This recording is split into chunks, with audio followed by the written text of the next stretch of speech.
So, last time, I did the mining industry and got to go hundreds and hundreds of feet underground. This time, in what I can only assume is one giant test of all the different things I could possibly be afraid of, they decided to send me a mile in the opposite direction, right up into the sky. That's right. I got to go up into a plane, and I even got to fly that plane for about 3 terrifying minutes, where I gripped that thing so tight that I'm pretty sure my fingerprints are still somewhere embedded on the steering wheel. Steering wheel? What is that thing called? Plane steering wheel. It's called a yoke. Apparently it's called a yoke. Now, when most people think of aviation, they picture pilots in the sky. But every flight depends on a whole team of people right here on the ground, keeping aircraft fueled, safe, and ready to fly. From mechanics and instructors to folks working on the tarmac, Idaho's aviation industry runs on teamwork. And that teamwork is what keeps our state connected. Hi, I'm Matthew, this is Idaho Jobs Explained, and today we are doing the aviation industry.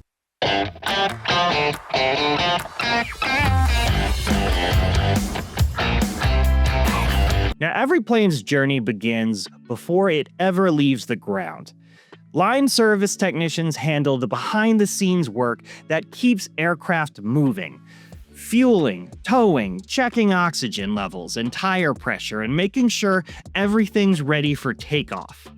So my title would be a line service technician, and basically what that means is we do everything from fueling an airplane to ground handling. If airplanes need auxiliary power, we provide a GPU so they don't have to start their engines to have power. We move them around, pull them in and out of hangars, we put oxygen in them, we air up the tires. Basically everything except we're not mechanics and we're not pilots. We pretty much do everything else. So wide range of responsibilities. No day is the same. You never know who you're gonna talk to, never know what planes you're gonna see, and it's just super fun. Joshua's job blends customer service with hands-on technical skill. And while it might sound specialized, you don't need years of experience to get started. The training happens right on the job. So I did have an aviation job previously. I worked at an aircraft paint shop. So we rebuilt and painted airplanes, repaired damage, and that kind of got me the connections that really helped me get this job. But you know, previous experience is not a requirement for something like this. I mean, there is training involved. You know, you do have to do, quite a bit of hands-on and computer training. At the end of the day, it is a technical job and you really don't want to mess anything up, technically you wouldn't have to have any previous experience to jump into something like this. Once those planes are flying, someone has to keep them in top shape. That's where aircraft mechanics come in, inspecting, repairing, and rebuilding the machines that make flight possible. Today we're working on an annual inspection, which for smaller GA aircraft, it's kind of like looking over the whole airplane, making sure it's good to go, and it's required actually. So every airplane needs an annual inspection every year, unless it's on a different sort of like progressive program, where you look at different parts of the airplane every 50 hours or 100 hours or however they have the program set up. But for this specific airplane, it's an annual, so you kind of look over the whole airplane in one inspection. Mark first started at the Av Center when he was just 15, sweeping floors and cleaning tools. After high school, he enrolled in Idaho State University's aviation maintenance program. He earned his licenses, and then he came back as a full-time mechanic. This is actually my first job. I've been here almost 8 years.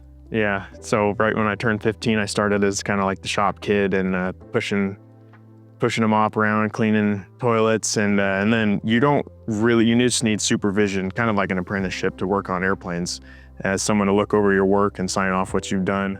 So I started doing that, and then when I graduated high school, I went to ISU and it's probably about 20-month program to get certified. It's called an ANP, Airframe and Power Plant Certificate, and then you're legal to sign off your work you've done. So that's what I did. And then I've been here about 2.5 years after school. In this field, experience builds quickly, and every day brings a new challenge.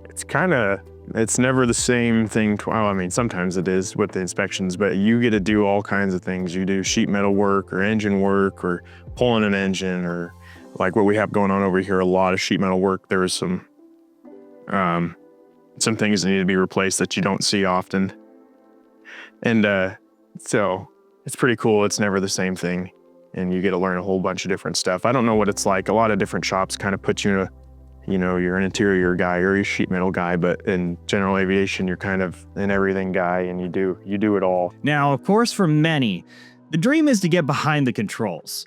Certified flight instructors guide students through every step, from their first takeoff to their first solo flight. I am a certified flight instructor. So I teach people who come in wanting to learn how to fly.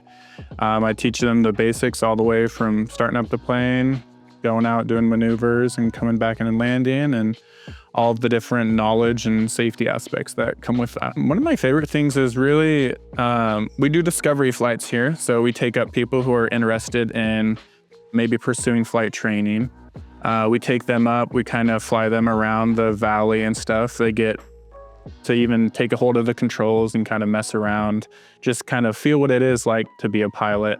And I really like that because, just seeing the joy on some of these people's faces when they get to attempt that, or when I have a student that solos for the first time. So the first time, nerve-wracking for me, but probably nerve-wracking for them too. But the first time, just seeing them being able to take off and land without me being in the plane, it's pretty good, joyous moment. Cameron earned his private pilot's license right after high school. Then he studied aviation at a 4-year university before returning home to teach in Idaho. For him, flying isn't just about being in the air. It's about always continuing to learn new things. You have to be very self-motivated. When I first started, I wasn't very self-motivated, being used to the public school where it's the teacher kind of pushing everybody along. When it comes to flight training, a lot of it, you have to do it yourself. You have to be very much on top of the knowledge portion, which I would say is about 70% of what aviation is. It's hitting the books, and then the other 30% is flying the plane. So you have to be a really good study. We're constantly learning. Everything's always changing. There's so much different factors that feed into aviation. I have to pretty much be a meteorologist. I have to be a physicist. I have to be a lawyer because I need to know the rules and laws. And then you have to have, the skills that come with flying. So there's a lot that comes into it, but it's a pretty rewarding career. I'm happy about it. It's that mix of curiosity and discipline that makes flight instruction such a rewarding way to grow in aviation. Aviation connects Idaho in ways most people never see.